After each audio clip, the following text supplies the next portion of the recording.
Good afternoon and welcome to the second annual Investor Forum co-hosted by the Large Public Power Council and S&P Global Ratings.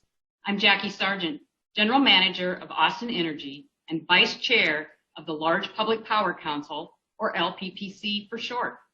It's my pleasure to open today's event and thank our audience members for joining us. I especially want to welcome members of the investment and financial community who are with us today and acknowledge the participating CEOs who join us from across the country. I'd also like to thank S&P Global Ratings for co-hosting this event with LPPC for the second year in a row. Today's event will provide you with nationwide insights into the challenging landscape of the electric utility industry. As a public power CEO myself, I'm witnessing and actively participating in a period of tremendous transformation for our industry. Throughout the course of the next 2 hours, you'll hear from public power CEOs about how they are leading their organizations and managing ongoing risks and challenges, from the tailwinds of the coronavirus pandemic to our industry's transition to cleaner energy sources. Before I get started, I'd like to take some time to tell you more about LPPC and our members. LPPC was founded nearly 35 years ago and is comprised of 27 of the nation's largest public power systems. Our members operate in 21 states and the territory of Puerto Rico and provide reliable, low-cost power to more than 30 million people. That's more than 10% of the U.S. population. Collectively, LPPC members own and operate more than 72,000 megawatts of generation capacity in everything from coal and natural gas to renewable technologies like solar, wind, and hydropower to emerging sources of generation like hydrogen. LPPC members also own and operate over 35,000 circuit miles of high voltage transmission lines. Together, LPPC members control 90% of the public agency-owned non-federal transmission investment in the country. Over the course of the next 5 years, our members are set to invest over $1 billion in grid modernization. This will create a more reliable and resilient electric grid and help us face ongoing challenges like extreme weather events. Finally, LPPC member utilities are locally governed, not-for-profit systems. We are uniquely aligned with the responsiveness to our communities, and that gives us a tremendous opportunity to make an impact for millions across America. As we move into today's event, you'll hear from S&P Global Ratings experts David Boddick and Jenny Pori, who both serve as senior directors in S&P's Utility Revenue Group, as well as a number of public power CEOs and senior executives, including Clint Bullock, CEO and General Manager of Orlando Utilities Commission, Tom Falcone, CEO of the Long Island Power Authority, Mike Hummel, General Manager and CEO of the Salt River Project, Dan Sullivan, President and CEO of the Grand River Dam Authority, Rico Kerr, Senior Assistant General Manager, Power System at Los Angeles Department of Water and Power, and John DeStasio, President of the Large Public Power Council. Together, they will discuss the current challenges and opportunities ahead for electric utility industry and how they're leading their public power systems through a time of tremendous change. Through our two panel discussions, you'll hear about how public power is adapting to new circumstances and mitigating financial and operational exposures from the extraordinary weather events that seem to be confronting us at an ever-increasing pace. The nation's electric grid is incredibly reliable and resilient. We're conscious that it is absolutely essential to the economic health of our nation, and that propels us to ensure we're always prepared for the unexpected, whether it's a natural disaster or a global pandemic. And while we prepare for the unexpected, public power systems across the country increasingly investing in clean energy. We're committed to meeting the ever-growing demands for cleaner electricity, but at the same time, we're also addressing the operational and financial considerations that are inherent in increased dependency on intermittent resources. It's all a fine balancing act, but there truly is so much opportunity ahead for public power, as you'll hear today from LPPC member CEOs, the actions we're taking today and the plans we're putting in place for tomorrow will transform the modern electric power industry. Before I hand it over to Jenny Pori of S&P Global Ratings, who will moderate our first panel, I want to quickly address a few housekeeping matters. We encourage you to submit your questions for our panelists at any time throughout today's presentation by typing them into the Q&A box on the left-hand side of your screen. A copy of today's presentation can be found at the bottom of your screen in the red resource list. Finally, a recording of today's event will be made available. Links to view our session replay will be emailed to all participants. And with that, I'll hand it over to Jenny. Thank you, Jackie. As you can see on the first slide, titled Climate Risk by the Numbers, we've broken a lot of records in recent years, none of which bode well from a climate risk perspective. Severe storms, extreme temperatures, wildfires, and water stress have been increasing in magnitude and are thus increasingly impactful to the utility sector. These events often affect operations, which may result in reliability, financial performance, and affordability concerns, which directly affect the customer base. Given that issuers are generally constrained by geography, they are on the front lines of climate-related risk. At S&P, we evaluate two types of physical risk, chronic and acute. Chronic risks include sea level rise, which manifests through shifts in climate patterns, and acute risks, which include extreme weather events such as storms and wildfires, which we will cover in more detail on today's panel. Physical risk mitigation is a major credit driver and an important piece of our ESG evaluation, which I will discuss further on the next slide. Physical risk exposure is not new, but the increased frequency and magnitude of these events has sharpened our focus from a credit standpoint. If we think about physical risks through the lens of our criteria, weather directly affects operations, not only with respect to reliability, but also the cost and efficiency of operating assets. These operational challenges often result in rising expenditures or increased leverage. This directly influences rate affordability as utilities pass these costs through to ratepayers. We haven't seen many instances where public utilities have been reluctant to pass through costs associated with acute physical risk. That said, we did see a handful recently, for example, following Winter Storm Uri. The established commitment to timely cost recovery and rate autonomy is in many respects what anchors the resiliency of the sector. As such, if rate affordability issues become meaningful enough, we believe credit quality could be weakened. Thus, when we're looking at stress scenarios, we are evaluating not only the ability to pass through costs, but also the impact on the ratepayer, which may affect willingness. On the next slide, I'll touch on our perspective on infrastructure investment. Given the history of physical risks impacting operating performance and the importance of reliability, utilities have been early adopters of climate resiliency and adaptation plans. We've seen massive investments across the sector geared towards hardening assets and augmenting emergency response. While adaptation and mitigation can be costly, failure to harden assets is far costlier. A World Bank report recently cited $4 saved for every dollar invested in infrastructure hardening. So while upfront costs can be material, we view infrastructure investment as credit supportive and essential for utilities exposed to physical risk. To give further context, according to California wildfire mitigation reports submitted in 2021, municipal and investor-owned utilities are committing more than $11 billion to wildfire hardening and mitigation for 2021 and 22. Investments in storm hardening have also increased significantly, particularly in hurricane-prone areas, including undergrounding lines, elevating substations, and even in some cases, relocating or rebuilding assets to mitigate potential risks. From a big picture perspective, our analysis is focused on preparation and response. Perceived lack of preparation or an ineffective response can create customer discord, which then challenges the rate-making autonomy that has underpinned the sector. Lack of preparation or poor response can also result in a far greater financial impact than would have otherwise occurred.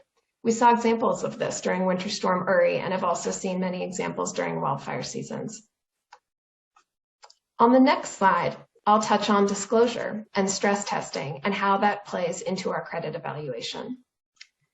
Although we have our own internal climate assessment data, our ability to assess climate risk and the impact on utilities is in part drawn from the quality of the disclosure that we receive from issuers.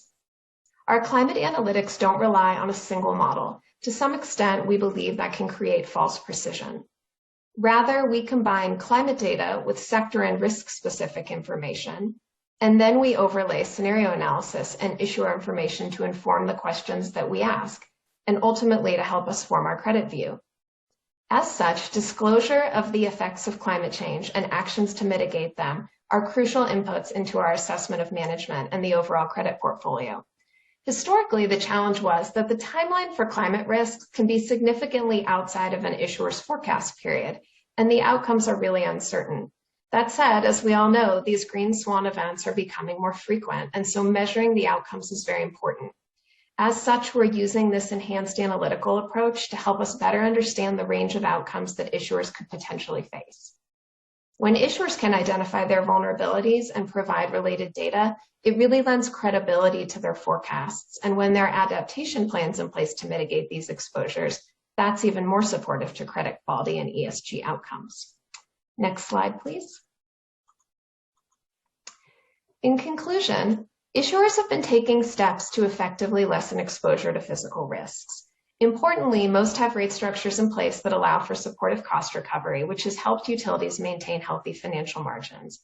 In the most extreme cases where we have taken credit action, it's been because there's been an event, or we believe there's the potential for an event, that will be significant enough in magnitude to affect near-term financial performance, or that could challenge an issuer's market position, rate-making flexibility, or liquidity. As I touched on at the beginning, physical risk exposure is certainly part geography, but it's also how an issuer prepares and responds to these exposures.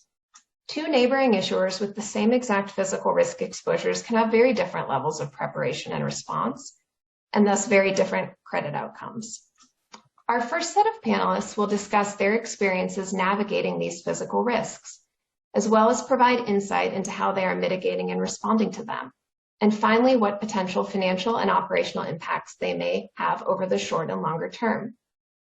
We are fortunate to have three tenured utility professionals that have substantial experience adapting to and mitigating physical risk.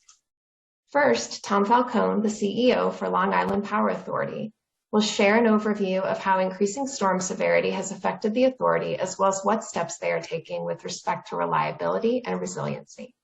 Next, Rico Kerr, Senior Assistant General Manager for the Los Angeles Department of Water and Power, will discuss the challenges associated with addressing infrastructure hardening, including how the department mitigates and responds to wildfire-specific risks. And finally, Dan Sullivan, President and CEO of the Grand River Dam Authority, will discuss the impact of Winter Storm Uri, as well as the authority's response and longer-term strategy with respect to physical risk mitigation. With that, I'll hand it over to Tom to get us started. Great. Good morning, everybody, or afternoon, depending on where you're calling in from. That was a wonderful overview. I first want to thank both LPPC and S&P for inviting me here to talk about two of the three R's, reliability and resiliency. If you go to the next page, let me start with a little bit about the Long Island Power Authority. So we provide service to approximately 1.1 million customers. That's a small part of New York City, as well as Nassau and Suffolk County. You will no doubt be surprised to learn that with a name like the Long Island Power Authority, the service territory looks like a Long Island, as pictured. Some key stats on the page. LIPA's role is to own the electric utility and to set rates and policy and budgets and priorities.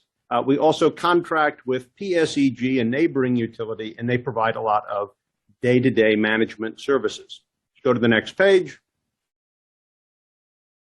So, key thing, we're talking about reliability and resiliency, and much like you, I start with what my boss wants. And my boss, in this case, is the LIPA Board of Trustees, appointed by our governor and state legislature, and they have a policy that directs management for what the outcomes should be for reliability and resiliency.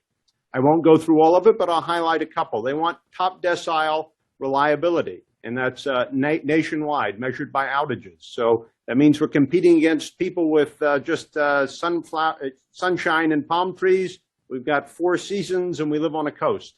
It means that we should make sure that all of our customers have a level of reliability that's pretty consistent with what the average is. If someone has more than 4 outages in a year, we have to go do something about it. Turning to resiliency, we have to take into account climate change, and we have to have policies that mitigate that risk, that reduce the number of outages and the duration of outages. And they care very much about how effectively in a big storm or a disruption we communicate with customers, and that communication be accurate. Go to the next page.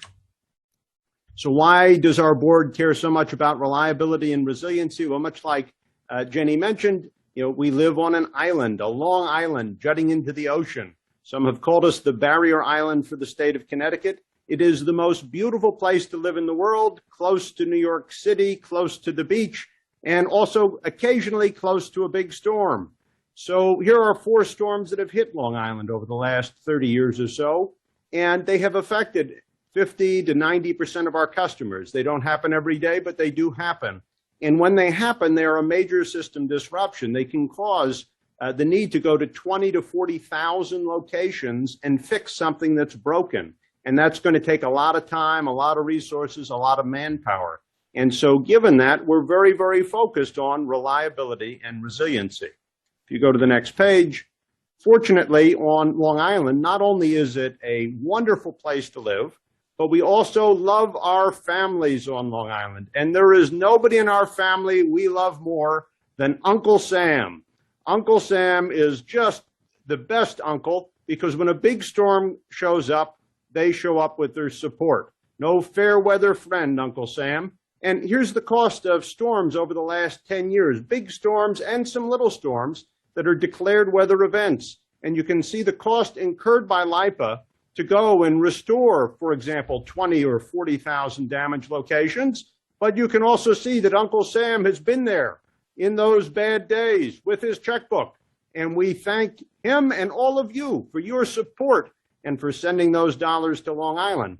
So it is a little bit, when we look at this, it has not been as much a financial risk, but it is very much a customer disruption. And if you go to the next page, that is why the board is so focused on investing in storm hardening and making sure we have the best grid we can have. If you go back to 2010, we were spending about $250 million a year on capital. We're spending about $800 million a year on capital now, roughly 3 times the amount. And now a lot of that is storm resiliency and storm hardening. And some of it, see, Uncle Sam is so good, he doesn't just show up after the storm, he continues to show up. He even chips in a little bit for storm hardening. It's one of the benefits of being a public power utility. Because if you're a public power utility, you're eligible for these grants. And if you're an investor-owned utility, the biggest difference between us and, say, our neighboring utility, Con Ed pays for its own storm restoration. We appreciate your support. Go to the next page. This is what I mean by reliability.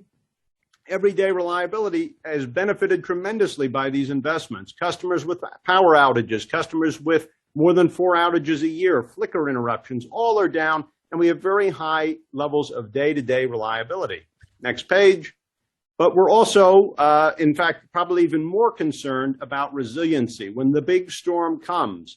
And what you see on the right is a restoration chart. It's a little small, but in the blue line, what you see is Tropical Storm Isaias, what hit a year ago, and how many customers were affected, and the day-by-day count of the number of customers that were out of power. And the thing that our board has asked us to do is to take a storm like that, like Tropical Storm Isaias, and to reduce the height of the chart and to bring in the belly of the chart. Reduce the number of customers affected and bring in the restoration time. So Tropical Storm Isaias affected 50% of our customers and took 8 days to restore. The board wants to know, well, what if I wanted to take 20% off that? What's your plan? What say you, LIPA management? How are you going to get there? And the things that we have listed on the left are the types of initiatives that we're undertaking in our storm hardening and resiliency. It's not just investment, though. It affects every stage of restoration. So even down to things like how you pre-stage line workers on the island before the storm, or contracting with local electricians so that they can help with low voltage restoration after the storm. You go to the next page, some of the things that we have on our mind.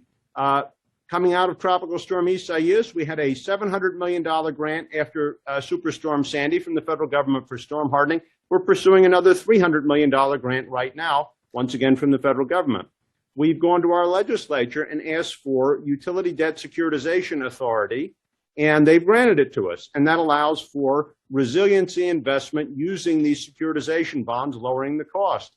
But one final thing I want to mention, which is an important aspect of resiliency, it's not just the physical infrastructure, it's also the IT systems and the ability to communicate with customers. And if you go to the next page, it's not all good news that I have to report to you. We had a big storm, Tropical Storm Isaias, a year ago.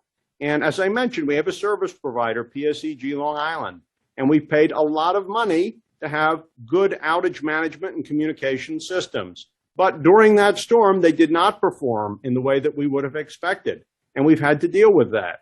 You see the items on the right, those are some of the headlines. What have we done about the fact that the IT systems weren't ready?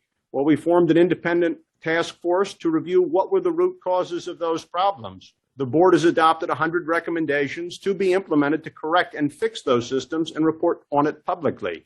We've renegotiated our management contract with PSEG to have stiffer penalties, more accountability, and more pay for performance. We shortened the contract by 8 years. We have taken on a new role. Our board has asked us to independently stress test our IT and communication systems, to not just rely on PSEG's stress testing and the reports they give us, but to do it ourselves. And finally, we struck a deal with PSEG. We paid a lot of money for these systems. They didn't perform as they should have, and they should chip in to fix them. So with that, I'm going to conclude my remarks and turn it over to Rico from LADWP. Thank you, Tom. And I'd like to also thank Standard & Poor's as well as LPPC to be able to speak with you today about some of the great things that are happening at LADWP. I will be speaking to the 3 R's, adding renewable generation to what Tom said. A little bit about LADWP. We are the largest municipal utility in the country, serving both water and electric service. We have 11,000 employees. We've remained vertically integrated and have 1.5 million metered customers with an annual budget of $5 billion, serving a 500 square mile territory. Next slide. So this is our service territory, and what you see is great diversity, both in terms of where our transmission assets are, as well as where the generating resources are. I mentioned we're fully resourced. We have over 10 gigawatts of installed capacity to serve a peak load of just over 6 gigawatts, about 6.5. We have a robust transmission system with owning over 25% of the transmission in the state, and a very expansive distribution system. Next slide. So when we talk about our generation portfolio and our resource stack, I mentioned the 10 gigawatts of capacity. 51% is either renewables or greenhouse gas free. And for 2020, we served 37% of our load using renewable resources and 55% that was carbon free. On the top line, where we have in the middle 2,000 megawatts of hydro, I would like to emphasize the crown jewel of our system, which is a 1,260 megawatt pumped hydro system that has been instrumental in the integration of renewable resources for our system, as well as mitigating and minimizing the amount of renewable energy curtailments. Next slide. Reliability and resilience is very important. We've had a good, strong history of that, and we have a big capital program. Just in our power system reliability program, we invest over $1 billion a year and have invested $3.7 billion since 2017. From a resiliency perspective, during the California heat waves, as well as the rolling blackouts that occurred last year, important to note, LADWP did not have any rolling blackouts from this. In fact, we had excess capacity and were able to make considerable contributions and assistance to not only California, but also our neighboring states.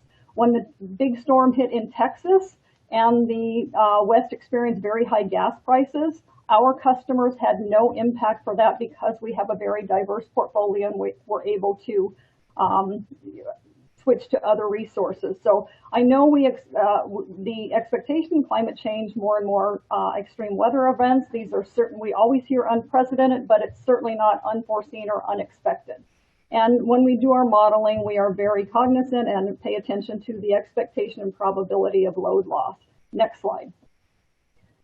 One of the critical areas we see going forward is understanding the modeling of yesteryear will not be sufficient to carry us into the future as we plan such tremendous change during this transition. So to that end, LADWP has expanded its modeling capability, and we use that on an annual basis as we're planning our transition going forward. Next slide. One of the landmark studies that LA did, we did in partnership with the Department of Energy National Renewable Energy Lab. And that study was a 3-year, $12 million study that looked at what are those investments necessary to get to 100%. It was a very community and stakeholder driven process. It took over 3 years. We considered reliability, equity, sustainability, and affordability. And the study concluded that indeed there are a number of pathways to get to 100% by 2045, and even studied a pathway that's possible for 2035. One of the key findings of that study said that all communities will share in the benefits of the clean energy transition, but improving equity and participation and outcomes will require intentionally designed policies and programs. And so to that end, we're kicking off phase 2 of our LA 100 studies. It will be called Equity Strategies. That kicks off next week. And it will, again, be very stakeholder driven. It will be very outcome focused. And we will look at a number of things such as improving air quality, energy efficiency, demand management, EV charging access, solar access, affordable rates, and debt relief to some of these disadvantaged and frontline communities. Next slide. With the LA 100, I mentioned a number of pathways that were possible to get to 100%. There were a number of common investments across all scenarios, and as you can imagine, a significant increase in both, renewable generation, storage, demand side resources, as well as upgrades to our transmission and distribution system. Importantly, the study concluded, based on the physics of our system and the architecture of our grid, renewably fueled dispatchable turbines will be required in basin. Our system it will be largely reliant on imported power. We have a few large transmission lines coming into the basin, and the reason we're so reliable and resilient is because when we lose those lines, we can rely on the in-basin capacity that we have. Next slide. This has been a citywide effort. In the Mayor Garcetti's State of the City address in April, he directed the department to get to 80% renewables by 2030. And if you factor in our greenhouse gas resources, we will be at 97% by 2030. The City Council also unanimously passed a motion to direct the department to prepare a strategic long-term resource plan that has just kicked off recently to get to 100% carbon-free by 2035. And it also directed the department to develop a long-term hiring and workforce plan consistent with that. Next slide. Occasionally you hear about wildfires in California, and I'd just like to show a little difference. Some utilities have 50 to 60, 70% of their service territory in those high fire threat areas. DWP is a little different because we have, number one, a small amount of transmission and distribution in these areas. We are densely populated and an urban area that has a very rapid response time from our fire departments, both the city and the county if needed. And since 2008, we've really spent a lot of time focusing on how do we harden our system. So how do we, we've increased our power line construction standards for the designated fire hazard areas. We have a very robust inspection and maintenance program, as well as a robust vegetation management program. And we have a wildfire mitigation plan that's updated annually, and now we submit those to the CEC and get validated by an independent third party. Next slide.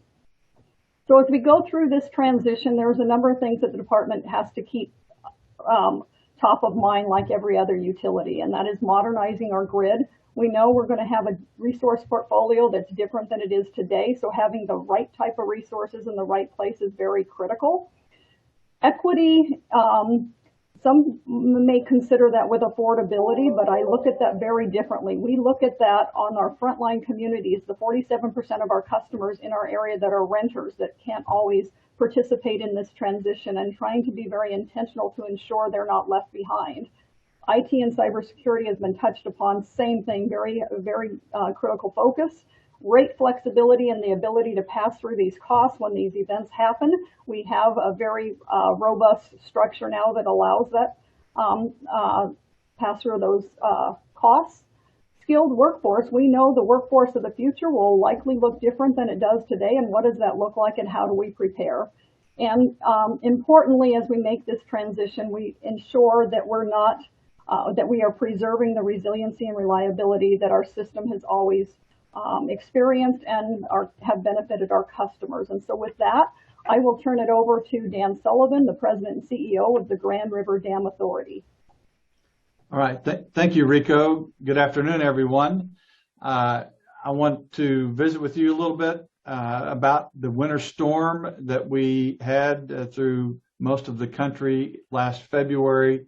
Here at the Grand River Dam Authority, we're located primarily in Oklahoma, and we were certainly impacted by that storm event. Next slide, please.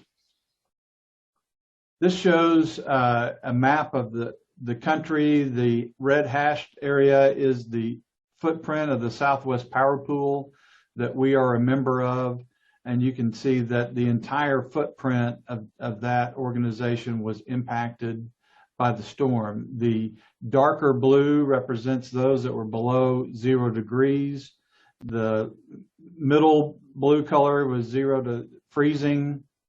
And as you can see, just on the coasts, did we see anyone that was above freezing during that event? And keep in mind, this is just looking at the February 14th through the 16th timeframe. Go ahead. So you can see the GRDA service territory. We touch into Kansas, Missouri, Arkansas, and as well as Oklahoma. And our entire service territory was impacted by this. And if you look at the dark purple areas, you can see that the vast majority of the mid-continent was involved with it at the same time. So it leads to a lot of different structural issues that we saw. The Southwest Power Pool was able to receive some resources from MISO and other RTOs, so we were able to lean on some of those neighbors to help during this event, but we'll talk a little bit more about what resources were available during that time. Go ahead.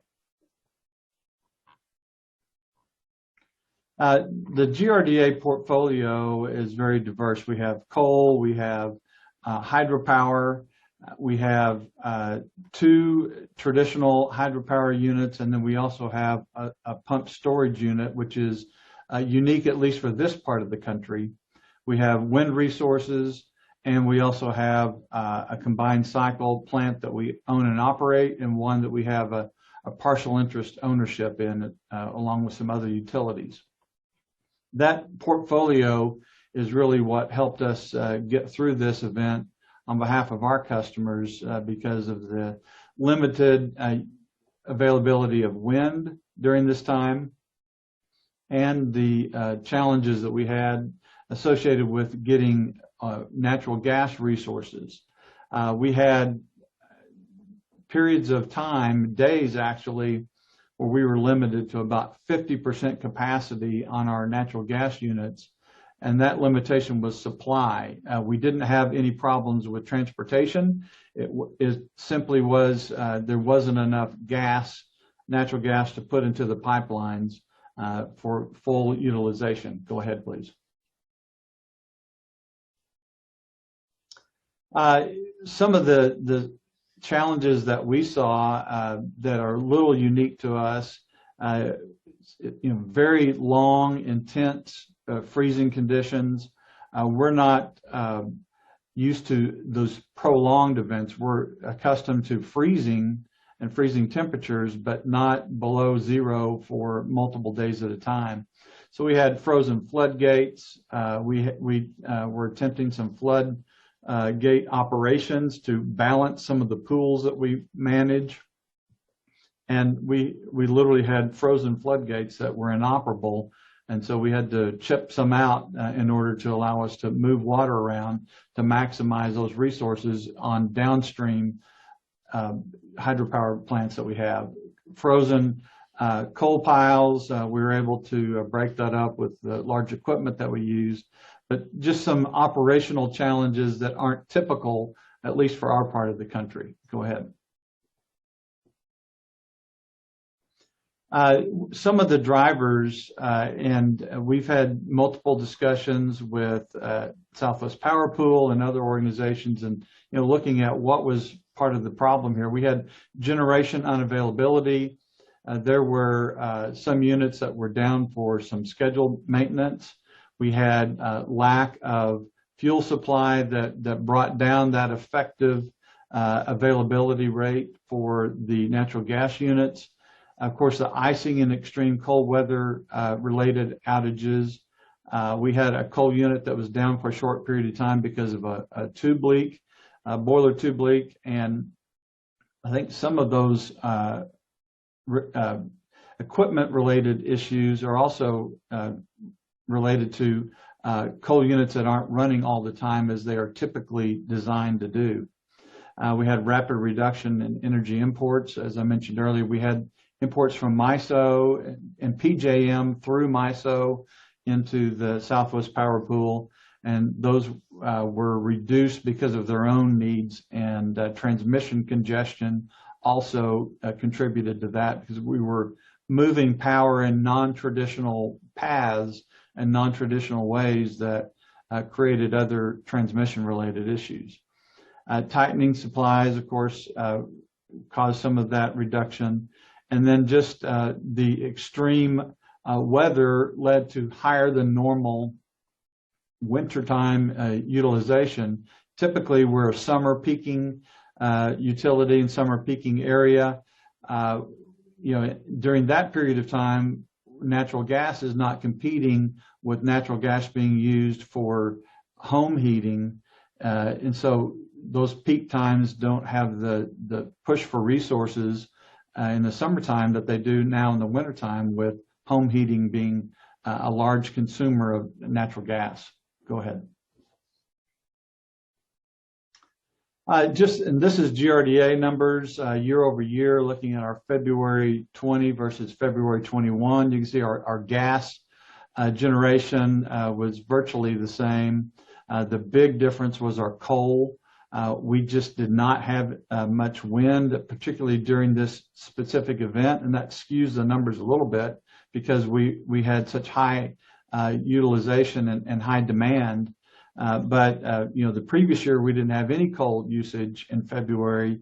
In February 21, we had significant coal utilization in order to keep the lights on, and that's a really important discussion as we continue to talk about this.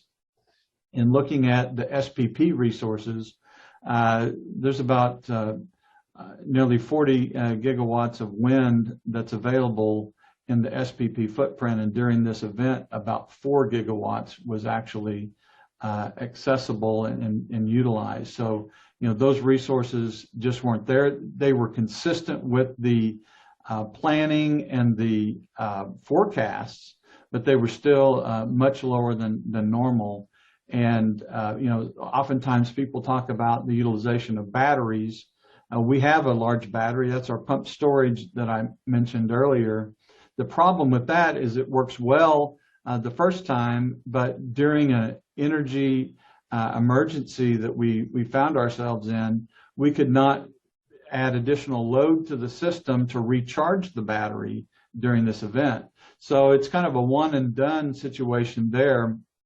Where once we utilize that resource, it was not available to us because we couldn't recharge it. And that's the same with any other batteries that would be on the system during that period of time. You can't draw on that system and add additional load during these energy emergencies. Go ahead. For our system alone, GRDA, the extraordinary expenses associated with this event were $102 million. Our normal budgeted fuel expense and fuel and purchase power expense for February is $13 million. It was $115 million for the month. We had adequate resources and cash reserves to pay for that. But it's an extraordinary event and certainly an extraordinary cost to our customers. And I know that, during this time, it was a very stressful time to be making decisions to purchase gas at these extraordinary costs, at least one day over $1,000 an MMBTU. Go ahead, please. So we've gone through this process. We've now provided our customers some options on how they can pay for that. Some have chosen a 12-month payment, which our power cost adjustment would normally carry this, which is done on a 12-month rolling average. So about half of our customers, or at least in terms of the dollar amount, have chosen to pay that over 12 months. And then we're offering up to 120-month payment for others in order to spread that out and to minimize the impact primarily to our municipal customers. We're primarily a wholesale utility selling to municipal utility authorities, but we also have a significant amount of retail sales in the Mid-America Industrial Park that we serve. So most of those commercial and industrial customers have chosen a 12-month payment rather than the 120-day period. Go ahead. We can skip through this slide. This is the slide showing the form that we provided. We are looking at this securitization opportunity that the state provided for the 120-month repayment period, but we're looking at what the actual costs will be associated with that and determine whether or not there may be some other lower cost options for our customers. Go ahead, please. And then just looking at GRDA at a glance here, we were created in 1935 as a conservation and reclamation district. We did start out as purely a hydropower utility, the first hydropower project in Oklahoma, and we've now added many other forms of generation, as you see, and we feel like we have a very well-rounded portfolio. Solar is the main thing that we're looking for in our next acquisition. Go ahead, please. And then the next slide shows our mission, what we call our 5 E's of excellence. We're talking about reliable electricity, our focus on efficiency, commitment to environmental stewardship, which has always been part of our DNA, the dedication to economic development, which all public power looks at as a primary focus of what we do in serving our customers. And then, of course, our employees being our greatest human asset, and asset in terms of being able to execute those plans on behalf of our customers. And then lastly, this is just a slide showing our board. We have a 7-member board, 3 appointed by the governor, 1 by the Speaker of the House, 1 by the President Pro Tem of the Senate. And then 1 represents our municipal customers selected by those customers, and the other represents our cooperatives that we serve and selected by that organization. So I really appreciate the opportunity to talk a little bit about the winter storm, and I'll turn it back over to Jenny for our panel discussion.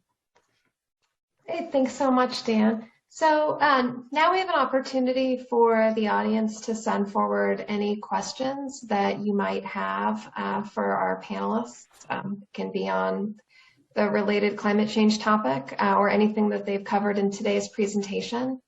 I'll start out with the first question. We're going to start out with Tom. You mentioned the 3-fold increase, which is now, I think you said, around $800 million with respect to infrastructure hardening per year. Can you talk a little bit about how the rate base will absorb these additional costs and what impacts it might have on rate affordability? Sure. Thank you, Jenny. I think the thing is you got to look at the whole package. So we have a lot of different components that go into rates, as you would expect. We have aggressive goals on clean energy. We have aggressive goals on storm hardening and reliability and investment. And one of the things the board also asks us to do is to make sure that our rates are very competitive with our surrounding neighbors and also go up at the rate of inflation. And so some of the things that we do to try and minimize that burden on our customer include the pursuit of federal grants on storm hardening and making sure that we're maximizing the dollars we recover on storm costs. But it goes beyond that. We're looking at every aspect of our business to make sure that we're getting value out of every dollar. And so what we've been able to do is actually keep rates roughly flat over the last 5 or 6 years. We've done that by reducing our leverage over time, increasing our credit ratings, refinancing debt aggressively, looking at our wholesale power contracts, looking at our gas transportation costs. So you got to run your whole business and make sure that you're minimizing costs in areas customers don't value so you can really put it at your priorities. And for us, our priorities are clean and reliable power and doing so at an affordable cost. So we've been able to manage that, and it's not easy by any means, but I suspect we're going to continue to be able to manage that. We certainly in our plans, we've been able to absorb a lot of costs, offset a lot of costs, and do the right thing. Great.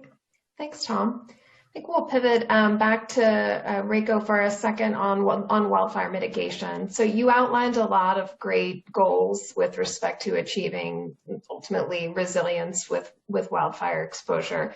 What's your timeline with respect to achieving a place where you would feel like you have the adequate level of wildfire resiliency?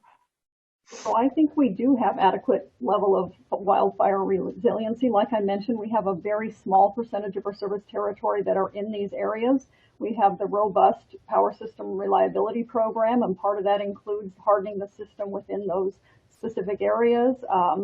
We're continually working with our fire department, the monitoring. We don't do a automatic public safety power shutoff program. We look at it incident based, so we make that determination based on the facts and circumstances. So we have, we can block our reclosures. I mentioned some of the hardening of the assets we have, and adjusting our system operating protocols based on the conditions in real time. Okay. Great, thank you.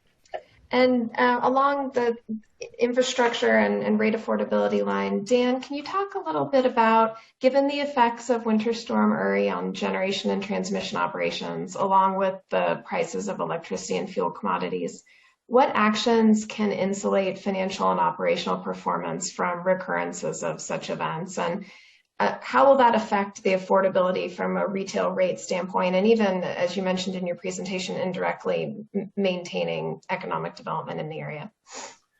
Well, one of the biggest drivers of electricity prices is fuel.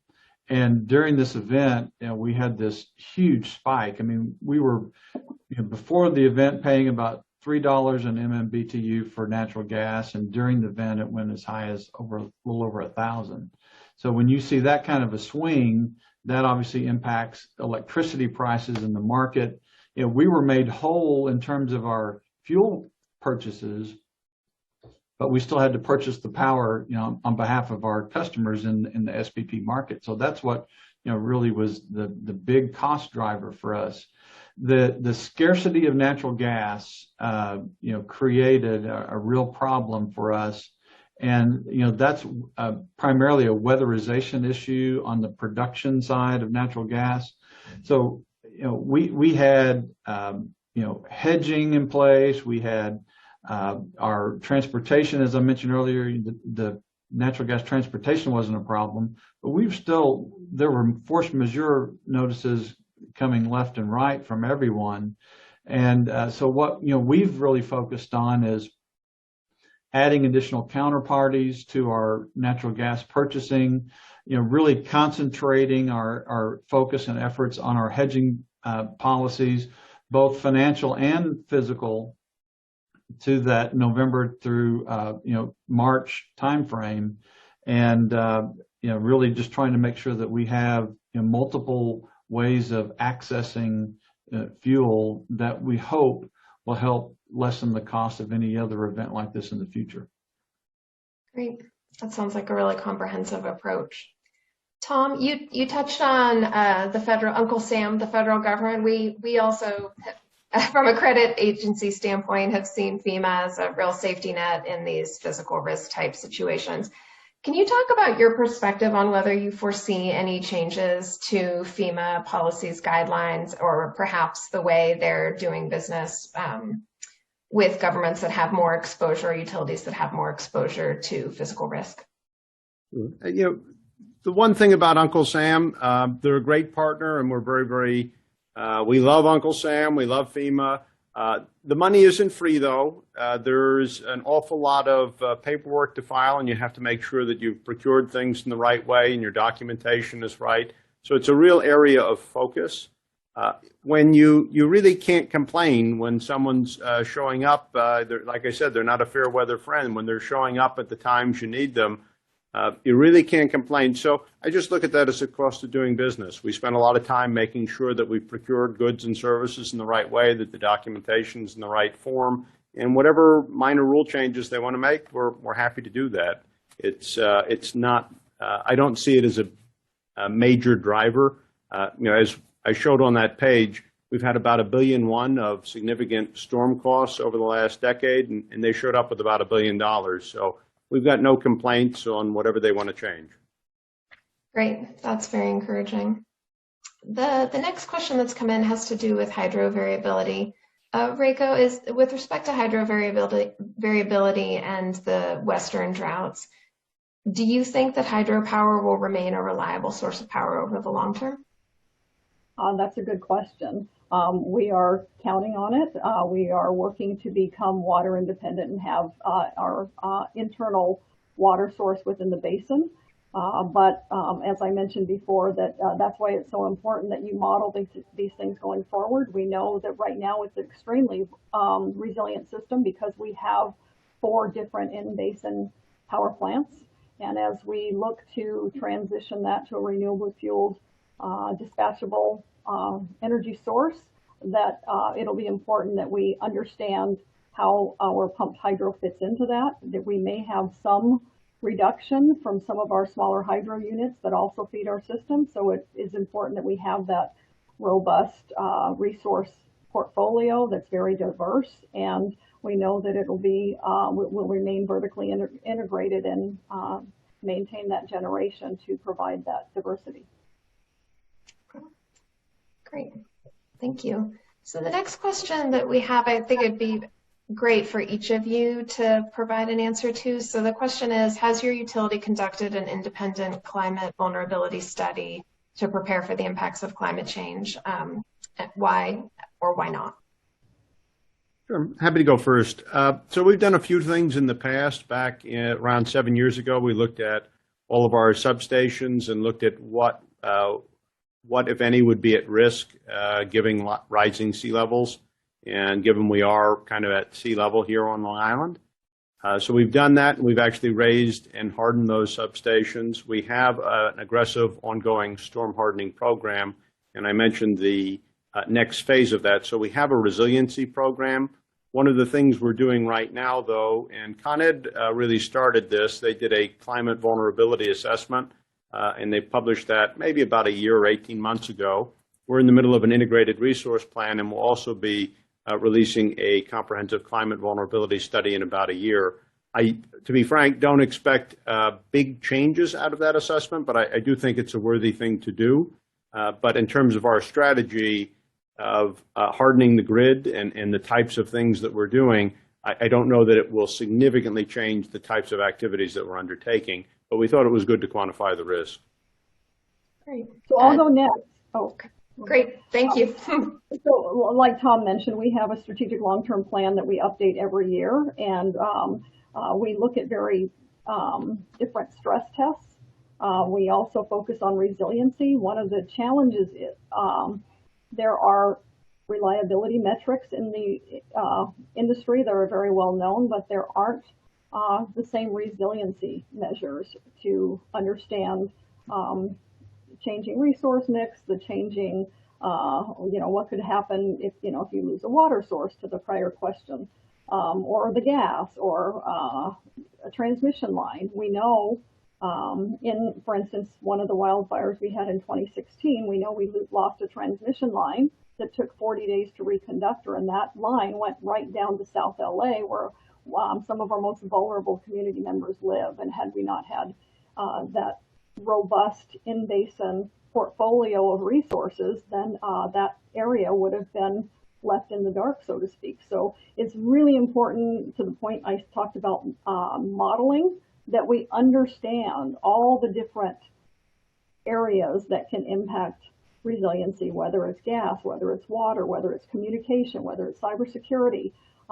Each of these are, single point of failures, and we need to be able to have more robust modeling that helps inform some of those events that can happen for us to plan accordingly. Yeah, I would just say that, we had a big stress test in February, and that really demonstrated to us the need for continued vigilance. I've kind of been known to say, we can no longer call this an unforeseen event. We have seen it, and being prepared for it. We had winter storm preparations in place. And we certainly identified the weaknesses in those preparations. But I think the bigger picture here is that, we've talked about the coordination between the electric sector and the natural gas sector in coordinating days. We had a federal holiday on that Monday, which was President's Day. So we had a 4-day gas cycle that was bid in before all this event occurred, and there's a lot of things that just didn't come into the right balance for an event like this. So I think it's been a wake-up call to everyone involved that it's something that we have to be better prepared for, and those discussions are ongoing now. But we need a lot more. We don't need a bunch of rules. We need a lot more discussion about how we can coordinate those days and the planning for resources. Great. Thanks, Dan. So I think we have time for one more question. We'll do it for each of you. It's going to be on battery storage technology. We'll do it as a bit of a speed round here since we're running up against the hour. Can each of you provide your view on battery storage technology as to where it stands as of today, and will technological advances achievable to solve the intermittency issues from renewables? Maybe we'll start out with Rico. Sure. I don't believe that the technology that's available today is what we need to carry us into the future. You need a mix, just like your resource mix, that has short duration, medium duration, long duration. And we're looking at the long duration for hydrogen at the Intermountain Power Project, where we will have a hydrogen-enabled plant that will use renewable energy to create hydrogen that we can, we'll take all that previously curtailed energy and create hydrogen during the springtime, and we'll store it and use it in the summer when we need it. So it still has to develop. We are also looking at liquid air and some of the other longer duration storage than just lithium ion. Great. And Dan, you touched on batteries, but do you want anything else you want to add to that? I would just say that most of the technology that's out there right now is about a 4-hour discharge time, and as Rico said, that's just not enough to have a long-term impact. It can affect some of the dips and short duration. But hydrogen is something that we're also looking at. I think the storage component is a big issue there. If you don't have a salt dome or someplace to store it, then some above ground or other underground storage is really necessary. And it's going to take all of us trying these different efforts to find the best technology and help push it to make sure that we continue to see advances. Great. And Tom, you get to wrap us up on the Q&A. Well, thank you. And same view. In addition to serving as CEO of LIPA, I'm also on the state's Climate Action Council, which comes up with the scoping plans to meet the state's carbon reduction goals. And there was a presentation there just a few days ago looking at what New York as a whole, the electric grid as a whole, needs to do to get to a zero carbon grid. And much like Reiko's found, much like we found at LIPA, this New York State as a whole needs about 20 gigawatts of 4 or 8 hour storage, things like lithium ion. It needs another 20 gigawatts of long duration dispatchable resource. And that could be hydrogen, it could be carbon capture. There's a lot of technologies out there, but we don't have it today. So I think it's something that's known in the industry, and I think it's a solvable problem. When you look at New York, you don't need that to meet our goals in 2020. You don't need it in 2030. You get out to, our goal is zero carbon by 2040. You get out into the late 2030s, 2040, you're going to need that resource. So we have some time to get there, and there's a lot of good technology that's out there that can be improved and meet the need. But clearly, 4 or 8 hour lithium ion is not going to get us to where we need to go, but it's part of the solution. Great. Well, thank you all. You all clearly have very forward-looking, committed visions as to the reliability and protection of your customer base. So we appreciate the opportunity for you to share your experiences. And with that, I'll hand it over to David Bodick and for the next panel. Very good. Thank you very much, Jenny, and good afternoon, everyone. Also, a big thanks to Tom, Reiko, and Dan for sharing insights into public power utilities resilience in the face of water, wind, fire, and ice. We will now explore a different aspect of resilience. Specifically, we will look at how utilities are balancing decarbonization initiatives with reliability and affordability. Although many electric utilities plan to eliminate or offset their carbon emissions by 2050, recent government proposals call for utilities to meet that goal by 2035, citing the need to reduce emissions that are the catalyst for the environmental challenges our panelists discussed in the previous session. During this session, my fellow panelists and I will explore some of the operational and financial considerations of decarbonizing. It is my privilege to participate in this discussion with Clint Bullock, the CEO and General Manager of Florida's OUC, a utility that plans to retire its coal generation by 2027. Mike Hummel, the General Manager and CEO of Arizona's Salt River Project, which plans to retire 3,000 megawatts of coal plants by 2035. And John DeStasio, the President of the Large Public Power Council, representing and advocating for 27 of the largest public power systems in the U.S. Nicole, next slide, please. We begin on a positive note. Carbon emissions from electric generation declined 28% during the past decade as utilities added renewable resources and sharply reduced coal production. The power sector's carbon reductions reflect both active and passive decisions.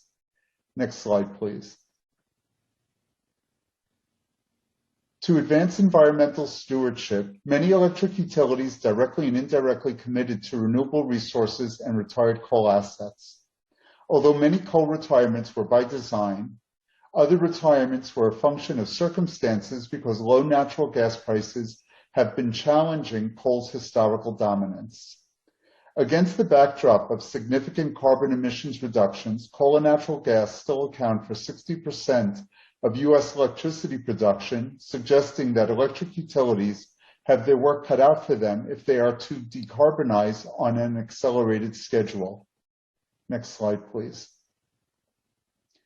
The allure of replacing existing generation with clean energy from wind, solar, and hydroelectric resources tasks utilities with making generation substitutions while maintaining sound operations, affordability, and financial performance that preserves credit quality. As utilities wean themselves from carbon-based fuels, S&P's rating analyses explore costs that could affect ratings. When assigning ratings to public power utilities, S&P assesses many qualitative and quantitative factors, including retail rate affordability. We view affordability as important to financial flexibility because affordability is an indicator of the capacity to adjust retail rates in response to changing conditions. Financial flexibility facilitates financial resilience and sound ratings. Therefore, as part of the energy transition, we are examining pathways available to utilities for recovering investments in existing generation, financing new generation, affordability, and reliability. Next slide. Operational considerations add to the financial effects of transitioning to cleaner generation. Aligning the variable output of renewable resources with consumers' expectations for around-the-clock access to reliable and affordable electricity is another piece of the strategic puzzle facing utility management. In August 2020, California's electric grid illustrated stumbling blocks utilities elsewhere might encounter along this path.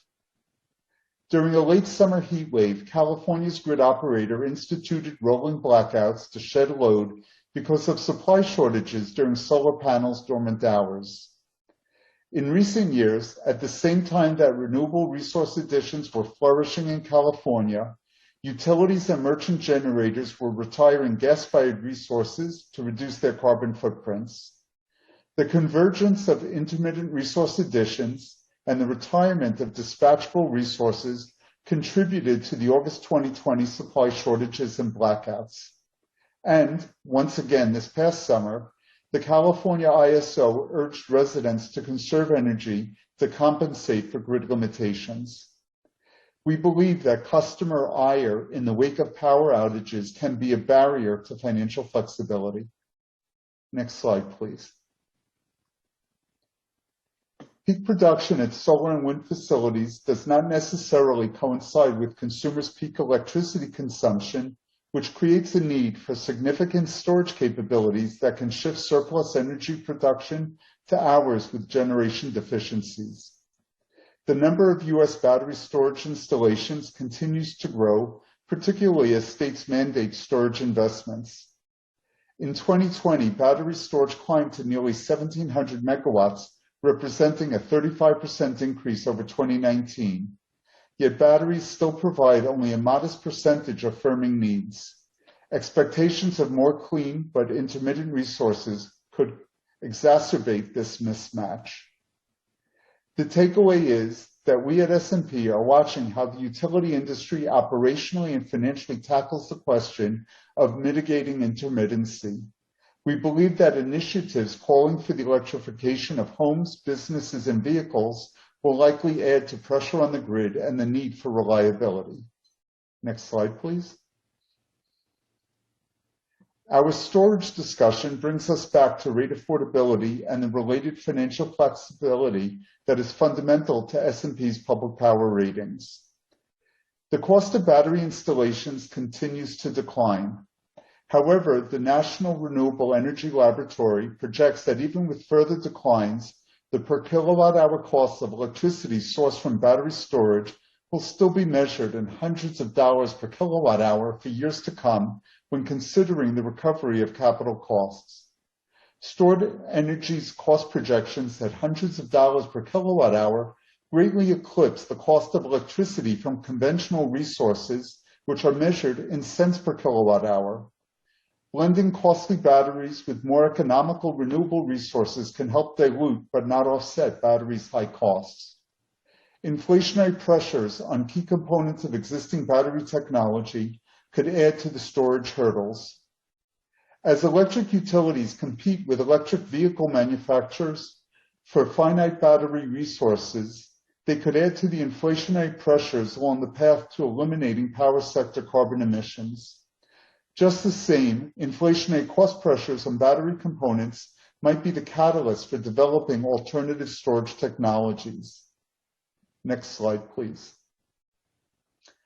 I'll conclude with another factor we believe utilities will encounter as they proceed along the path to decarbonization.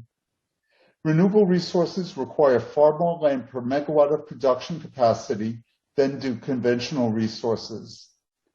Amassing substantial tracts of land to cobble together solar panels or windmills will be costly, which can also influence rate affordability and ratings. Assembling contiguous parcels might also introduce costly eminent domain considerations. Also consider that open tracts of land are rarely proximate to retail electric loads, which will necessitate costly transmission investments, including frequently contentious right-of-way acquisitions. Now that I've shared some exposures S&P is tracking as utilities decarbonize We will learn from our panelists how the public power sector is responding to these developments. We will begin with Clint Bullock of OUC. Thank you, David. Appreciate the opportunity to be here today. Next slide, please. Just briefly want to give you an overview about OUC. Municipal utility in Orlando, Florida. We're the second largest municipal in the state of Florida. We have 5 members that make up our commissioning board. We certainly have a commitment of advancing clean energy future here in Orlando. Our mayor frequently says the cleanest city in the Southeast. We have a tremendous focus on reliability and resiliency related to energy and water. In 2020, based on Escalent, we were the most trusted electric utility. So proud of that. Solid financial metrics, AA credit rating, Southern Alliance for Clean Energy, rated OUC in 2021 as a sunriser. And we're approaching here in 2023, 100 years of service. Next slide.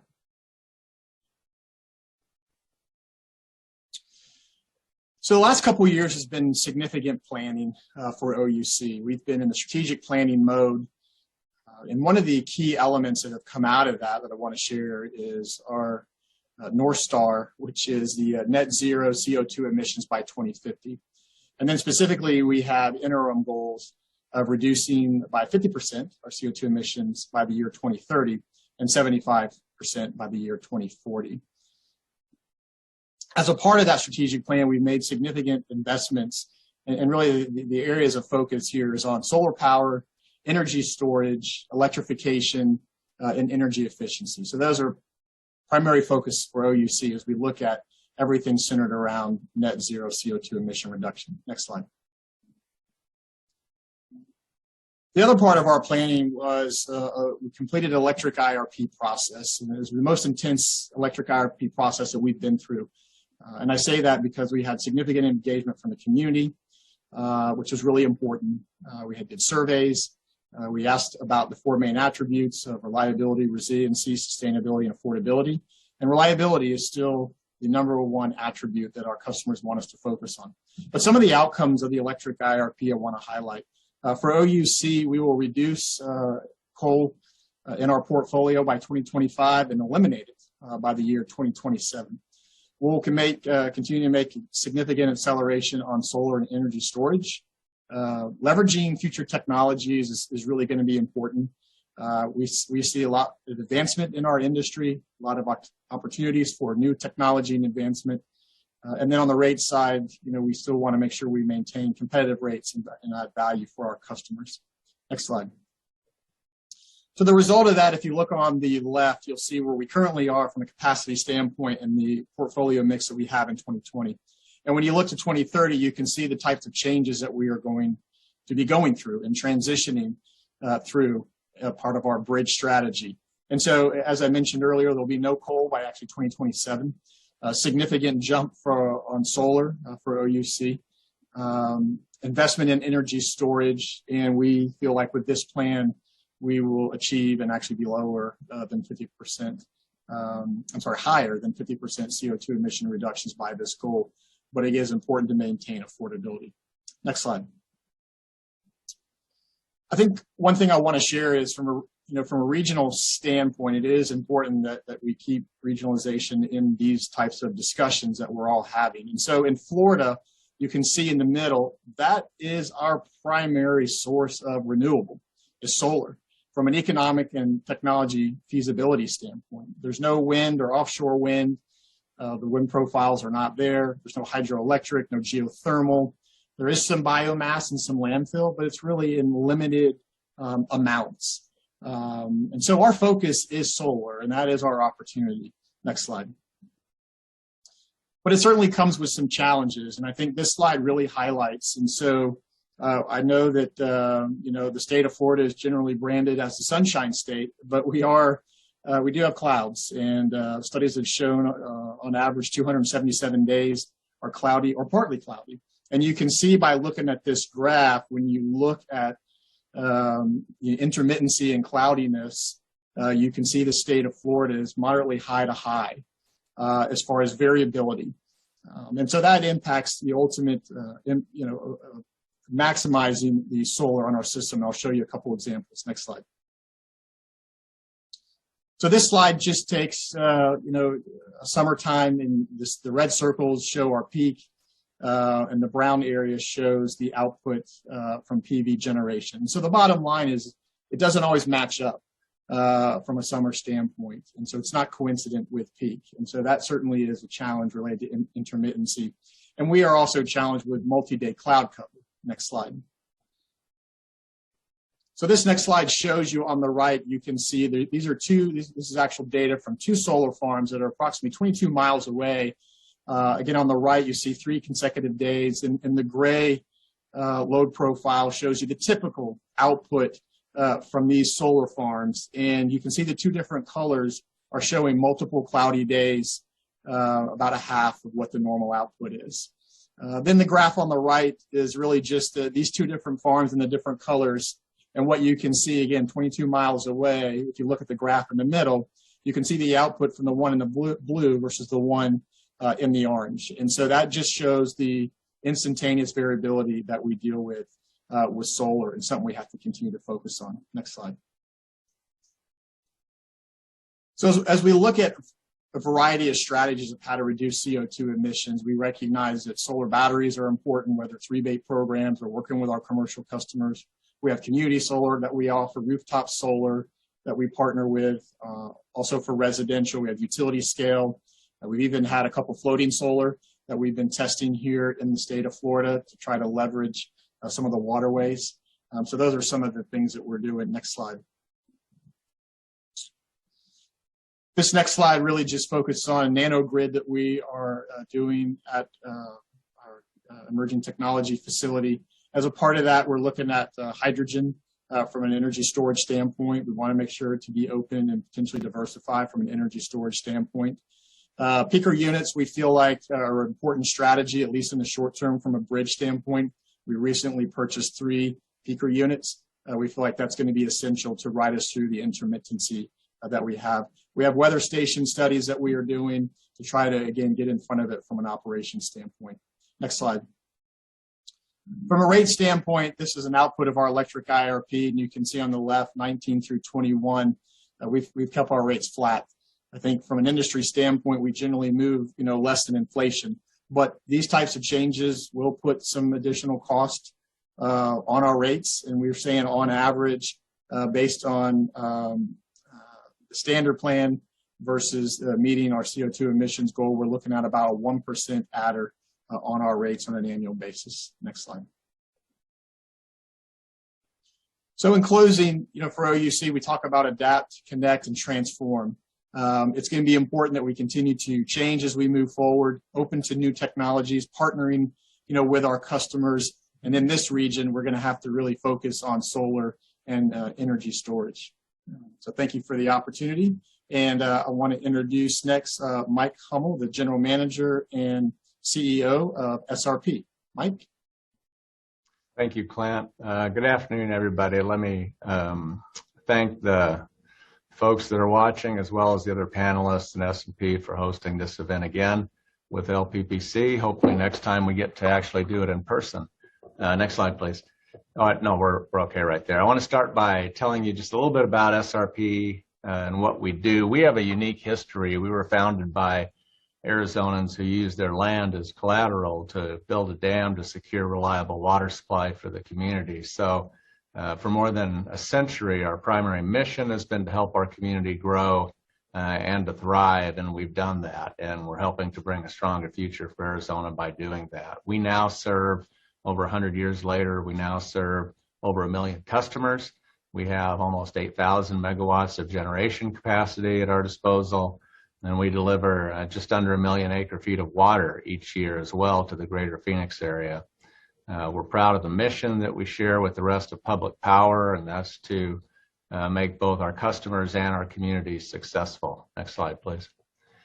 Specific to the title of this panel, reliability and keeping the lights on are really central to that mission, and one of the ways we do that is with a very diverse resource portfolio, both in terms of technology and geographic location. You see the energy mix on the right side of this chart. That shows you a snapshot of where we are now. Later in the presentation, I'll show you how that changes to be responsive to the thriving community that we have and what they're asking for from us. Next slide, please. And in fact, that community is thriving. SRP service territory includes Maricopa County, which is the fastest growing county in the United States right now, and we're experiencing an unprecedented increase in demand that's driven not only by residential and commercial growth, which we've always seen, but by large industrial customers that are increasingly making Arizona their home. Now, that includes semiconductor manufacturers, data centers, and we're also seeing a big influx of electric vehicle manufacturers and battery producers, and we expect that to continue to happen. Next slide, please.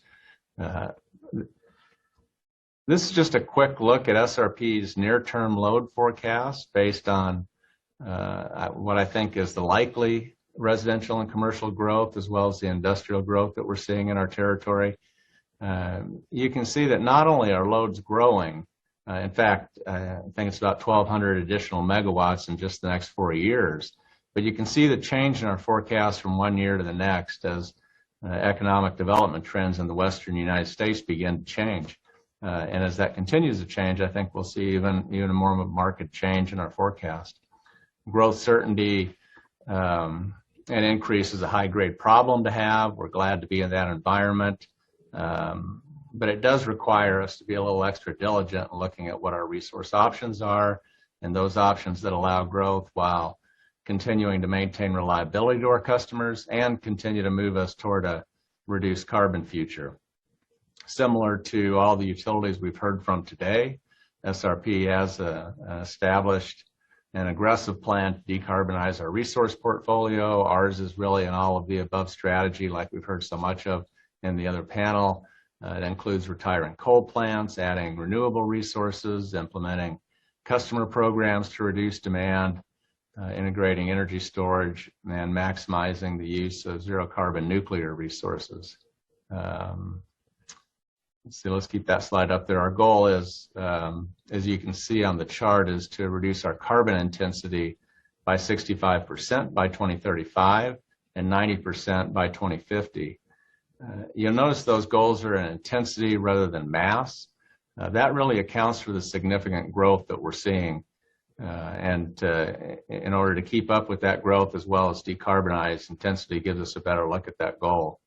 To help get there, we have plans to add over 2,000 megawatts of new utility scale solar energy by 2025. We've made one of the largest commitments to battery storage, lithium-ion battery storage in the country, over 400 megawatts of installed capacity by 2023. And those aren't just promises and they're not just press releases. We actually have our contracts executed and in place for most of that. And the rest of it will be done by the rest of the year. So we're moving very aggressively toward those targets. Next slide, please. Sometimes to add to our sustainability, you have to subtract. So as we add cleaner energy resources, we're moving forward with plans to retire more than 3,000 megawatts of coal. And you can see that schedule on this slide. We've already retired 1,300 megawatts of that. But this panel today is about how we keep the lights on. So not only do we need to balance this technology transition from coal to something else, we need to maintain that reliability and affordability for our customers. Next slide, please. So ours is really an and strategy or an all-above strategy, and it does just that. In the short term, not only are we adding solar, as Tom Falcone says, while he's cleaning up storms, we're sitting here in sunshine and palm trees, so solar is our best option to do that. But we're also adding other renewables. We've increased our nuclear portfolio as well with the asset purchase at Palo Verde Nuclear Generating Station. We've expanded our demand response program. 150 megawatts of demand response will be in place this year. And we're in the process of installing 4 small gas peakers as well at some of our existing plants, but even that's not going to be enough. Next slide, please.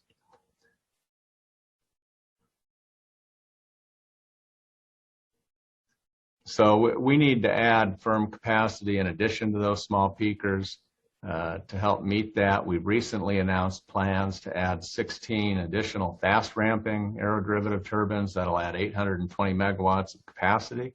Work's underway on these turbines, and in fact, they will be hydrogen capable as well for the future. As you can imagine, an expansion of this size of gas draws a lot of attention.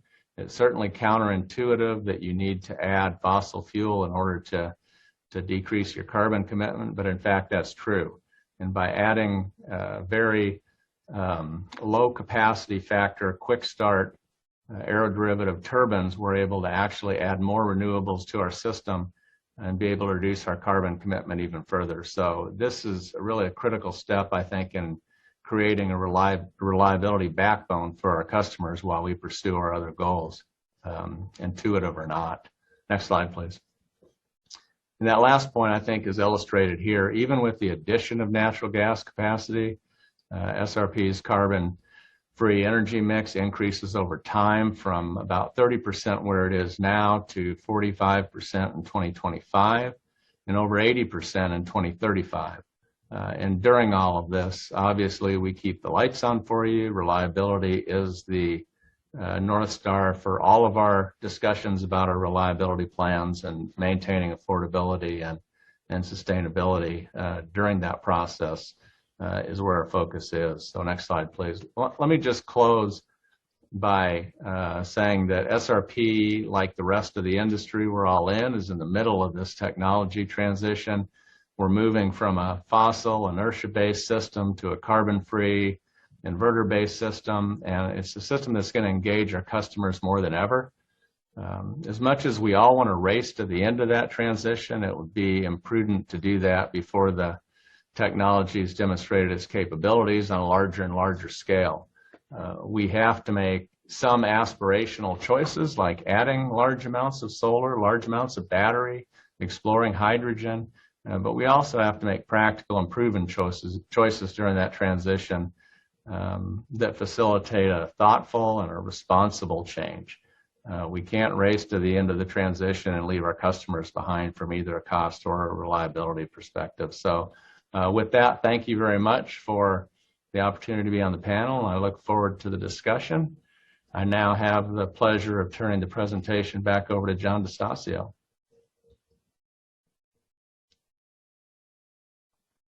Thank you, Mike, and thank you again to S&P for co-hosting this and for all of the participants. It's been a great discussion so far, and really appreciative to be a part of it. I wanted to cover a few things. First of all, there's been a lot of discussion and focus on federal climate action, and I want to talk some about what's going on also in the states and what's also going on locally.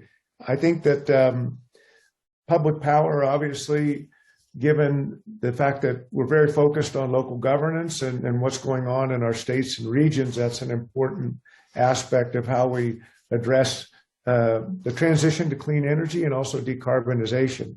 So with the first slide here, I really want to point out that although there is a lot of focus on federal action, there's currently 24 states plus Puerto Rico that either have legislative or regulatory greenhouse gas reduction requirements. 16 of those states have statutory GHG reduction requirements, and 3 have executive order requirements. And in that case, of the 27 LPPC members, 15 of those members operate within those states plus Puerto Rico. So we're already covered significantly by the states and regions that we operate within. Next slide, please. One of the other things that I do think is very important is carbon pricing. So compared to command and control regulations, carbon pricing is obviously a market-based mechanism. It creates financial incentives to reduce greenhouse gases. And while you can see on the slide it's a relatively small number of states, the 12 states that are involved with carbon pricing, whether it's cap and trade or the RGGI system in the Northeast, they're home to about a quarter of the U.S. population and account for about a third of the U.S. GDP. And they have active carbon pricing programs and are successfully reducing emissions. Again, 11 LPPC members operate within those states, and carbon pricing has been proven to be an effective means. One thing I should also state that there's about 3,811 billion kilowatt hours of sales across the country. And just in the largest states that are covered either by greenhouse gas reduction programs and or pricing programs, that really represents about 25% of all of the retail load in the United States is already covered by a combination of greenhouse gas reduction programs and or pricing programs.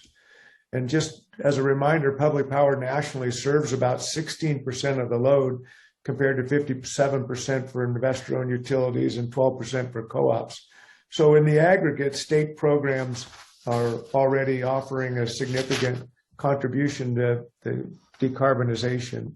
Next slide, please.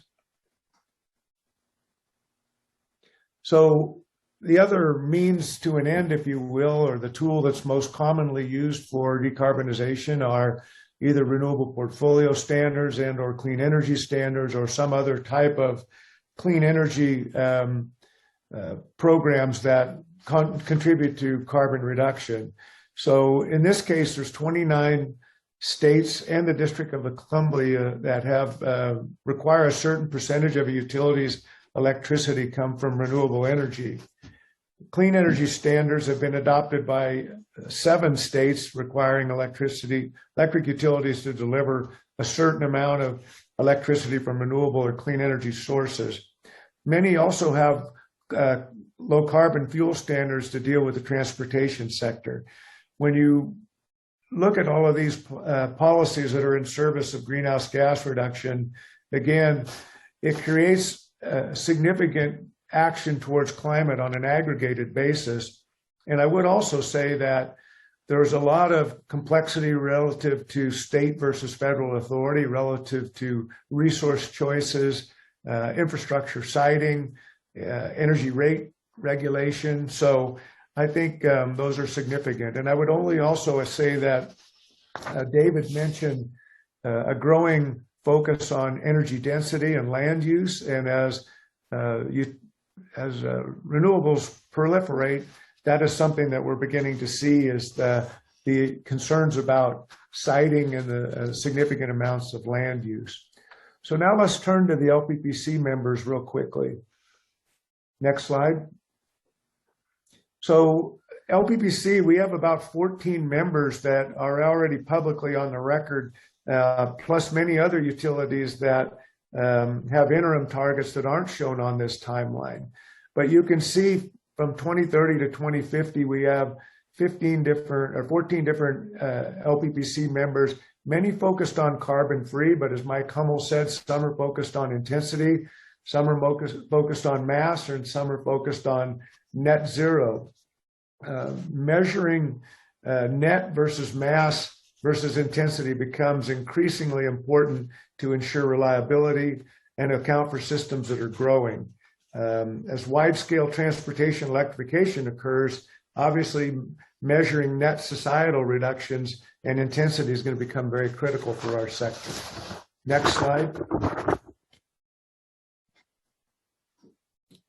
This just really quickly says most of our members right now are focused on mass, some on intensity, some are state, city, utility board, some are voluntary. But the point is, we've got a significant number of members that are actively pursuing carbon reduction. And again, ultimately, it'll be sorted out whether mass or intensity gives way. But my sense is intensity will have to be the measure over time. Now let's move to the federal government real quickly. Next slide. So on the regulatory front, as you remember, back in August of 2015, the Obama administration finalized what was called the Clean Power Plan. It was focused on a 32% reduction in CO2 by 2030 from 2005 levels. And a lot of it was anchored to the Section 111D of the Clean Air Act and the health risk calculation. The Trump administration came in and by executive order in 2017, asked to look at that, and then initiated a full repeal in October of 2017. The Trump administration then in June of 2019 initiated the Affordable Clean Energy Plan, or the ACE rule. And that really took out a lot of the focus of the Clean Power Plan and really did not set the same type of ambitious targets. That said, the DC Circuit Court vacated the ACE rule in January 2019, and now we're really at a clean slate point. So the Biden administration will have the opportunity to effectively, on the regulatory front, do what they would like to do relative to whether they go back to the Clean Power Plan or some version of it or some other regulatory action. The other thing I might notice relative to climate is FERC has become active. They have an advanced notice of proposed rulemaking on transmission, and most people believe that transmission is going to be the linchpin in terms of moving large-scale renewables to load across the country, and FERC is actively looking at how to advance rulemaking that could make that a reality. Next slide. And finally, I just wanted to point the Biden administration Build Back Better Act initially had what was called the Clean Electricity Performance Program. That's now since been scrapped from the reconciliation bill. That was a $3.5 trillion bill. It's now been scaled back to $1.75 trillion. Negotiations are still underway, but we're hearing that there could be a vote tonight, Eastern time at 8 o'clock, in order for the president to have something in hand, whether it's a framework or the bipartisan infrastructure bill, to be able to speak on behalf of the United States and make commitments at the Glasgow Climate Summit that's coming up. I will say there's a lot in the both the infrastructure bill, but now the reconciliation bill. The energy and climate portion is about $550 billion. The part of it that's probably the most important for our sector are the clean energy incentives. Many of the traditional incentives have been expanded or proposing to be expanded for 10 years. It's $320 billion, as I mentioned. There's also extended credits for storage and emerging tech and resilience. So all in, there's a significant amount of money for public power. I will say that a couple things that did go by the wayside was qualified infrastructure bonds, which was something that gave us comparability with the private sector on making investments. And even on the comparability in the tax incentives, it looks like there's a potential for us to get a haircut. And then with a minimum corporate tax, that may aggravate the benefit of those comparability incentives further. So the negotiations are still underway, but we think most of the focus for the energy sector, as I said, is going to be on energy tax incentives. And I'm going to stop there to allow time for Q&A, and I'm going to turn it back over to David. Thank you very much, John, Clint, Mike, and thanks to our audience for submitting many great questions. So we'll try to get to as many questions as possible in the remaining time. Clint, let's begin with you. In response to an audience question on the prior panel, Reiko, Dan, and Tom shared views on the limitations inherent in relying on lithium-ion batteries as firming resources, particularly because of their short discharge durations. Is there an optimal ratio of storage capacity to installed renewable capacity, and how long will it take to get there? Yeah, I think we're in agreement with what has been mentioned earlier. It's going to take multiple solutions, right? And so you've got the short duration battery storage, but we're hopeful that maybe with the expansion of where hydrogen's going, it'll be longer duration. So again, we're doing a pilot project right now in our nanogrid, in which we are studying hydrogen as an energy storage source. So again, we're hopeful on that. We also have the peaker units. Right now we feel like from a bridge strategy that's really critical. So we see more advancement going on energy storage. We think there's going to be more investment. I think there'll be some dollars, in this bill that John just mentioned. So we do need more advancement on different types of characteristics of energy storage to, maintain reliability, which is number one for all of us. So Mike, you also spoke to the need to add quick start peakers for firming as you add renewable resources. If utilities have to simultaneously spend on conventional and renewable resource additions, how can utilities balance decarbonization with reliability and affordability if you have a double spend, so to speak? Yeah, that's the $64 million question. And I think as Tom described earlier, I think you have to look at all of our expenditures in the company and what we balance and where the priorities are. So as we continue to put a priority on renewable generation and carbon free, you start to look around and say, what don't we need to do quite as much? Closing some of the other plants we have, like our coal plants, is part of the way we've done that, minimize costs associated with that.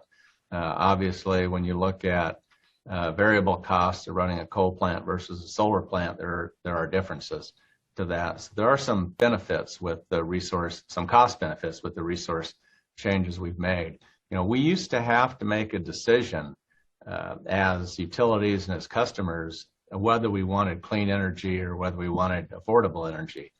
Fortunately, the way costs have come down on renewable resources plus storage on its way down, we're getting to the point where we don't have to make that decision quite as much, and we're able to achieve both with renewable generation. So I think it'll be a mix. You don't need to replace your entire fleet with quick start peaking capacity. You just have to have that balance. Okay, thank you. John, turning to you, there's much talk about beneficial electrification. Is the grid sufficiently robust to support the additional load of heat pumps, plug-in electric vehicles, and other electrification initiatives? Yeah, David, the grid will need additional modernization, visibility, because many of those additions are going to occur locally. So provided there's good coordination, that I think the grid will be able to sustain it. But I think further digitization, further visibility, and some of those things are outlined in the infrastructure bill will help make that a reality. I think obviously for our sector, beneficial electrification is a very good thing, provided it can be done in such a way that we can move how carbon reduction is measured to more of a net societal benefit. And I think technically being able to incorporate those new loads will take some grid modernization and some additions, but I think it's going to be very much a local matter depending on, given they're going to be delivered at the distribution level. As a follow-up to that, to what extent, John, do you expect that the federal government or state governments will help relieve the burden for consumers as they need to convert heating systems or install vehicle chargers at their homes?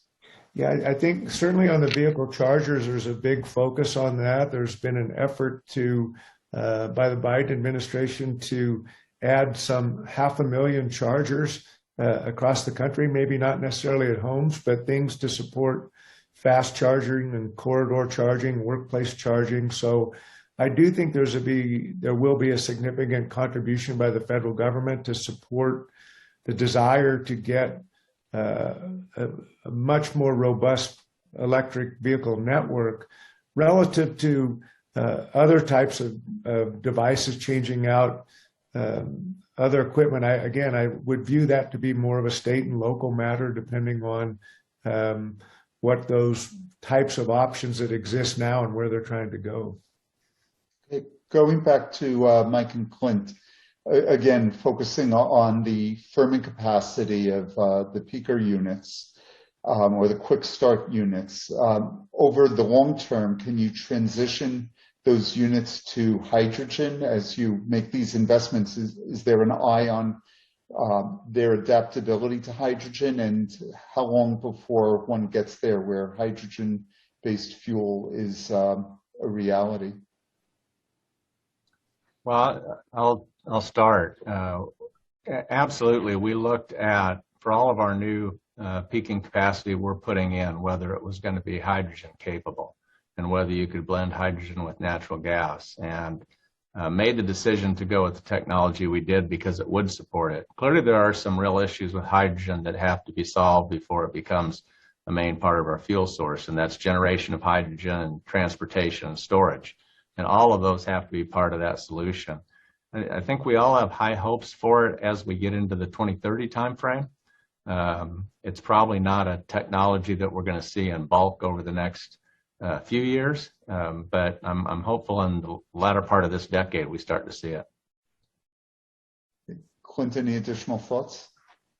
Yeah, the peakers that we bought, we actually were in a situation where their nameplate, 20 years old, they only had 25% usage on them. So we found ourselves in a situation where the entity that owned them put them on the market. Quite honestly, they're planning on bringing them to the Texas market, was their business plan. But we found an opportunity to work with them, and we decided at that point to go ahead and acquire the 3 peakers. We were fortunate enough that we had completed our electric IRP in December, and we recognized the importance. So those particular units, they're GE 7FAs, 3 independent units, about 510 megawatts total. But I think, as Mike said, as you look at purchasing new, I think we'll all be looking at, the flexibility from a hydrogen standpoint. And Dave, I want to go back on that one question on electrification. I Sure. agree with everything that John said. I would like to add just one point. I think part of the solution, in addition to, the smart grid, and having better information about voltage and usage, especially all the way down to the residential customer level. I do think part of the solution, especially in the residential sector, will be time of use rates for our residential customers, sending that price signal for them to go ahead and charge in the evening. And quite honestly, it's mutually beneficial. It has an opportunity for the consumer to lower their fuel cost, if you will, fuel of electricity. And it optimizes, from a utility standpoint, our system. So I think that really will be part of the solution. We've been testing a time of use.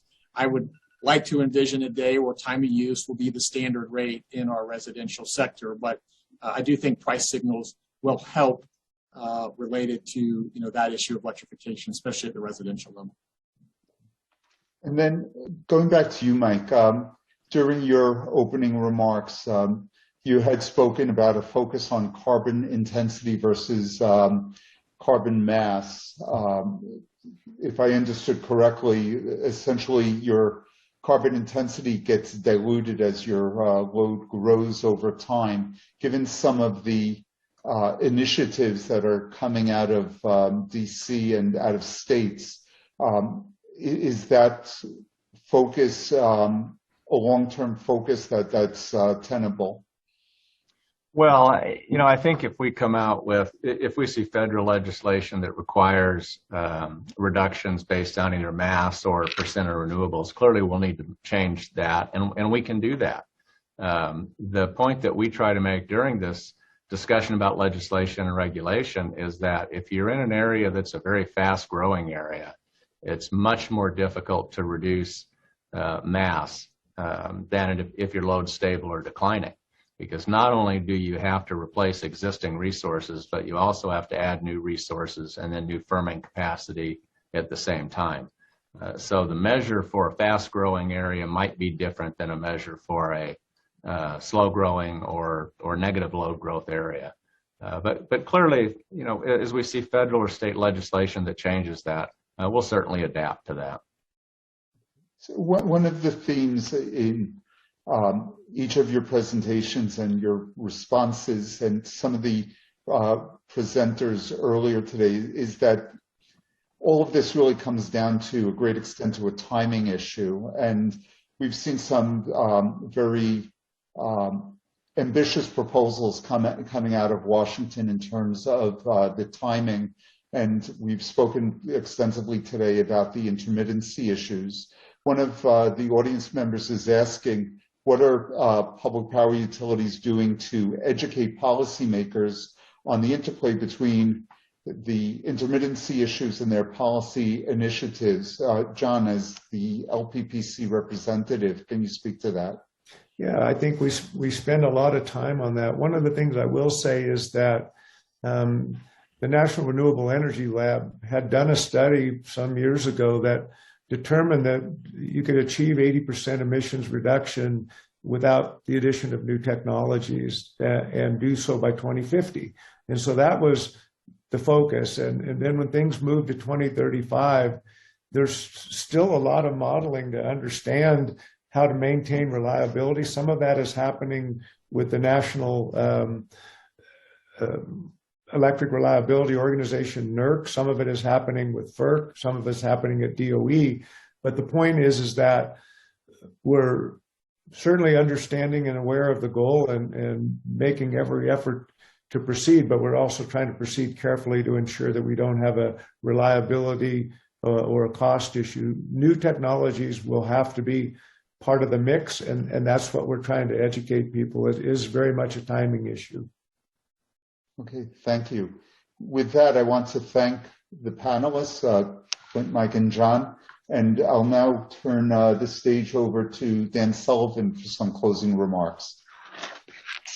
David, thank you. I want to thank you and Jenny and all of the S&P Global Ratings team for putting this together. I think this has been a great event and a great opportunity for us to talk about not only the contributions of the public power community to all of these relevant discussions, but how we're trying to meet those needs. I also want to thank everyone that took the time to log in and participate and for the questions that were asked of all of us. And finally, I want to thank my fellow LPPC colleagues for doing such a fine job of representing their dedication to public power and our business model as well. Some of the key takeaways I think that we can take from this discussion is, we talked about the 3 R's. So on resilience, it's all of our efforts at hardening our systems and planning for the changing environment. Those are ongoing and they look a little different depending on which part of the country you're in and some of the specific, challenges that we see. On the reliability part, modernizing our generation fleets and transmission resources. That's a real key thing that we haven't talked too much about in this discussion, but moving those renewable resource generation facilities closer to load creates all kinds of problems. So typically they're further away, and that creates a transmission issue. And then on the renewable generation, we heard about the bridging, to a greener portfolio that we all are discussing, but we have to keep in mind that there are regional diversities. We here in Oklahoma and SPP are kind of in the Saudi Arabia, if you will, of wind. If you look at the SPP footprint, it's a big portion of the great wind resources that are available in the mid-continent. But as Clint mentioned, they have sun in Florida, but not the wind resources. So all of those things have to be kept in mind as we move forward. And then I think, to kind of wrap that portion up, Mike Hummel's comment about the aspirational goals are really important to making sure that we make progress. But we also have to make sure that we keep our reliability and operational goals in mind as well. So, David, again, thank you for all the work that you and your team did in putting this together, and I'll turn it back to you for some closing comments. Okay, thanks so much, Dan. I want to join Dan in thanking LPPC and my S&P colleague, Jenny Puri, our panelists, and our audience for joining us for today's webinar.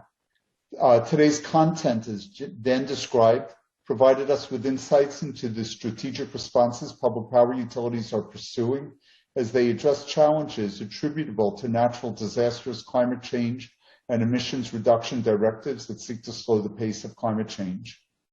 As utilities proceed along the path toward hardening their assets to withstand natural forces, and as they pursue decarbonization, S&P continues to have a stable view of the public power sector because of many factors, including a cohort of utilities that largely exhibit the financial flexibility and liquidity needed to respond to a changing playing field while preserving sound financial metrics. Against this backdrop, S&P continues to assess whether transformational costs will become onerous to the point of adversely affecting ratings. But so far, except for a limited number of rating actions tied to wildfire liability exposures and the polar vortex in Texas, that tipping point for ratings has not been reached for the broad group of public power utilities. I have a few housekeeping notes to share with you as we conclude today's program. LPPC and S&P value your feedback. Before signing off, please be sure to complete the brief survey available on your screen. A replay of the event will be made available and links will be sent to all participants. For additional insights into the power sector, please visit spglobal.com/ratings and lppc.org. Once again, those websites are spglobal.com/ratings and lppc.org. This concludes our program. Thank you for joining us. Stay safe and be well.